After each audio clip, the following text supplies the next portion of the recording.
ఇంట్లో ఇడ్లీ పిండి దోశ పిండి లేనప్పుడు నేనైతే ఎక్కువగా ఇదే రెసిపీ చేసి పెడతానండి. ఎందుకంటే మా పిల్లలు కూడా ఇష్టంగా తింటారు, నాకు కూడా ఈజీగా అయిపోతుందండి.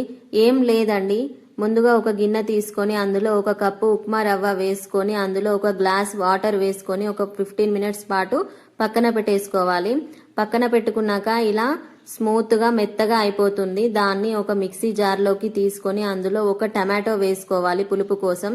మిక్సీ పట్టుకున్నాక ఒక గిన్నెలో వేసుకొని దాంట్లో కొంచెం సాల్ట్ మరియు ఉల్లిగడ్డ పచ్చిమిర్చి కొత్తిమీర వేసుకొని మంచిగా కలుపుకోవాలి. ఇప్పుడు ప్యాన్ వేడెక్కాక దాని మీద దోశలాగా వేసేసుకోవాలండి. అంతే, దోశలాగా వేసుకొని హై ఫ్లేమ్ మీద కాల్చుకోవాలి. మంచిగా కింద బ్రౌన్ కలర్ వచ్చేదాకా కాల్చుకోవాలి. కొంచెం ఆయిల్ కూడా అప్లై చేసుకోవాలండి. చూడండి ఎంత బాగా వచ్చిందో. అంతే, అయిపోయింది ఇన్స్టెంట్ దోశ.